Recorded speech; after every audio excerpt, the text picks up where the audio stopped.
এই স্ন্যাক্সগুলো আপনারা কিন্তু গরম গরম ভাত কিংবা পোলাওর সাথে পরিবেশন করতে পারবেন। খেতে পুরো দুর্দান্ত হয়, দেখতেও যেমন সুন্দর, খেতেও কিন্তু দুর্দান্ত হয়। পুরো মুখে লেগে থাকার মতোই স্বাদ। আপনারা যদি বাড়িতে একবার বানান, বারবার কিন্তু বানাতে ইচ্ছে করবে। নমস্কার বন্ধুরা, 1 কাপ বেসনের মধ্যে মাত্র একটি ডিম দিয়ে আজ আমি আপনাদের দারুণ মজাদার একটি ইভিনিং স্ন্যাক্সের রেসিপি শেয়ার করব।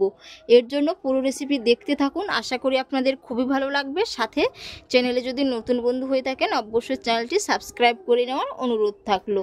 এর জন্য প্রথমে আমি একটি কাপ মেপে 1 কাপ বেসন নিয়েছি। তো এই মিক্সিং বোলের মধ্যে আমি বেসনটা ঢেলে নিয়েছি। এইদিকে আবারও আমি একটি ডিম ফেটিয়ে নিয়েছি। তো এই একটি ডিম দিয়েই কিন্তু দারুণ মজাদার আপনাদের একটি ইভিনিং স্ন্যাক্সের রেসিপি শেয়ার করব। তো এই বেসনগুলোকে আমি একটু শুকনো খোলায় হালকা করে টেলে নেব 1.5 থেকে 2 মিনিটের জন্য। এবার আমি কড়াইয়ের মধ্যে বেসনগুলো দিয়ে দিচ্ছি। কড়াইটা হালকা গরম করে নিয়েছি। বেসনগুলো এইভাবে আমি 2 মিনিটের মতো একেবারে লো টু মিডিয়ামে রেখে চুলার ফ্লেমটাকে নাড়াচাড়া করে হালকা করে একটু টেলে নেব। এইভাবে একটু নাড়াচাড়া করে টেলে নেব যাতে না বেসনগুলো জ্বলে যায়। বেসনগুলো হালকা করে টেলে নিয়েছি 2 মিনিটের মতো, আর বেসনের থেকে কাঁচা গন্ধ চলে গেছে। টেলার পরে একটা সুন্দর স্মেল বেরোচ্ছে। এবার আমি বেসনগুলো কড়াই থেকে তুলে নেব।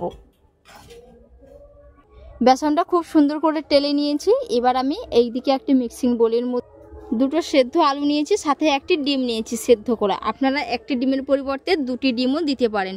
তো এইদিকে আমি একটি গ্রেটার নিয়েছি, গ্রেটারের দ্বারাই খুব সুন্দর করে গ্রেট করে নেব আলু আর ডিম। আপনারা চাইলে কিন্তু পটেটো ম্যাশার দিয়েও খুব সুন্দর করে ম্যাশ করে নিতে পারেন।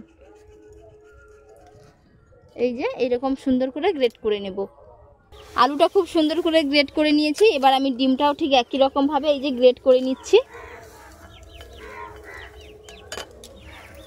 ডিম আর আলু গ্রেট করে নিয়েছি। এবার আমি এর মধ্যে দিয়ে দিচ্ছি 1 চামচ আদা রসুনের পেস্ট, সাথে দিয়ে দিচ্ছি ঝালের জন্য কাঁচা লঙ্কা কুচি। এবার দিয়ে দেবো এখানে আমি এর মধ্যে 1/2 কাপ মতো পেঁয়াজ বেরেস্তা। তো বন্ধুরা, আপনারা পেঁয়াজ বেরেস্তার পরিবর্তে কিন্তু কাঁচা পেঁয়াজও কুচি দিতে পারেন, কিন্তু বেরেস্তাটা দিলে টেস্ট দ্বিগুণ বেড়ে যায়। এর কারণে আমি 1/2 কাপ পেঁয়াজ বেরেস্তা দিয়ে দিলাম। এবার দিয়ে দেবো টেলে রাখা বেসনগুলো। এবার দিয়ে দেবো পরিমাণ মতো লবণ। এবার দিয়ে দিচ্ছি 1 চামচ জিরের গুঁড়ো। আর বন্ধুরা, এখানে চামচটা দেখতেই পাচ্ছেন, চা চামচ নিয়েছি। 1 চামচ ধনের গুঁড়ো, 1 চামচ লাল লঙ্কার গুঁড়ো দিয়ে দিলাম। এইদিকে বেশ কিছুটা কাসুরি মেথি নিয়েছি, হাত দিয়ে একটু কষলে এর মধ্যে দিয়ে দিলাম। কাসুরি মেথি এটা তো পুরোপুরি অপশনাল, আপনাদের কাছে যদি না থাকে দেওয়ার দরকার নেই। এর পরিবর্তে আপনারা ধনে পাতাও দিতে পারেন। এবার আমি সমস্ত উপকরণগুলো একসাথে ভালো করে মিশিয়ে নেব, দিয়ে একটি ডোয়ের শেপ দিয়ে দেব। খুব সুন্দর করে আমি একটি ডো রেডি করে নিয়েছি। এবার আমি এর থেকে এরকম করে ছোট ছোট করে লেচি কেটে কাবাবের শেপ দিয়ে দেব। আমি এখানে কাবাবগুলো চ্যাপ্টা করে বানিয়ে নেব। আর বন্ধুরা, আজকের এই রেসিপিটা আপনারা ডিম কাবাবও বলতে পারেন। এই যে এইভাবে একটু হালকা করে থেতলে নেব। পুরো এইরকমভাবে আমি সমস্তগুলো এক এক করে বানিয়ে নেব। এক এক করে সমস্ত কাবাবগুলো বানিয়ে নিয়েছি। এবার আমি এগুলো ভেজে নেব। এইদিকে যে একটি ডিম ফেটিয়ে রেখেছিলাম, এর মধ্যে অল্প করে একটু পরিমাণ মতো লবণ দিয়ে দিলাম। এবার আমি এটাকে খুব ভালো করে ফেটিয়ে নেব। আমি কড়াইয়ের মধ্যে তেল দিয়ে তেলটা খুব সুন্দর করে গরম করে নিয়েছি। এবার আমি কাবাবগুলো তেলের মধ্যে দিয়ে দেব। তো এর জন্য আমি ডিমের যে মিশ্রণটা রেডি করে রেখেছিলাম, ডিমের মিশ্রণে খুব ভালো করে কোট করে নিয়েছি। এবার আমি এটা তেলের মধ্যে দিয়ে দেব। এরকম করে এক একের মধ্যে খুব ভালো করে ডিমটা আমি কোট করে নেব, দিয়ে তেলের মধ্যে দিয়ে দিচ্ছি।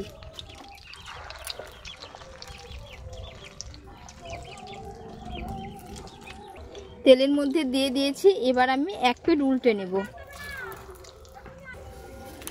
এক পিঠ উল্টে পাল্টে খুব সুন্দর করে একেবারে লাল লাল করে ভেজে নেব। আর বন্ধুরা, এখন থেকেই কত সুন্দর দেখাচ্ছে, কোটিংটা কিন্তু দারুণ হয়েছে।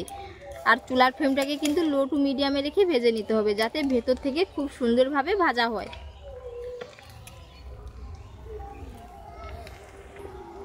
স্ন্যাক্সগুলো খুব সুন্দর হয়ে ভাজা হয়ে গেছে। এবার আমি এগুলো তুলে নিচ্ছি। বাকিগুলো ঠিক একই রকমভাবে ভেজে নেব। আর দেওয়ার সাথে সাথেই কিন্তু বন্ধুরা অনেকটাই কিন্তু ডবল হয়ে ফুলে গেছে। আগের তুলনায় এই যে অনেকটাই কিন্তু ডবল হয়ে গেছে।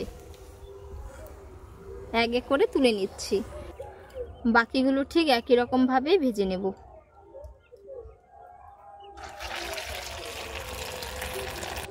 আর বন্ধুরা এগুলো আগের থেকে কতটা ফুলে গেছে, এই যে বাকি যে ডিমটা ছিল উপরে উপরে আমি দিয়ে দিয়েছি, যার কারণে এই রকমভাবে ফুলে গেছে। তো এটাকে খুব সাবধানে একটু উল্টে নিতে হবে, এরকম উল্টে পাল্টে খুব সুন্দর করে ভেজে নেব।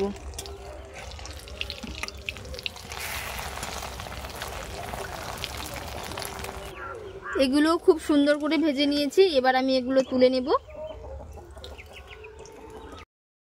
এক এক করে সমস্ত কাবাবগুলো আমি ভেজে নিয়েছি, আর কত সুন্দর হয়েছে, এই যে একেবারেই কিন্তু মুচমুচে হয়েছে, কোটিংটাও দারুণ হয়েছে। আর এতক্ষণ পুরো রেসিপি দেখার জন্য আপনাদের অসংখ্য অসংখ্য ধন্যবাদ থাকলো।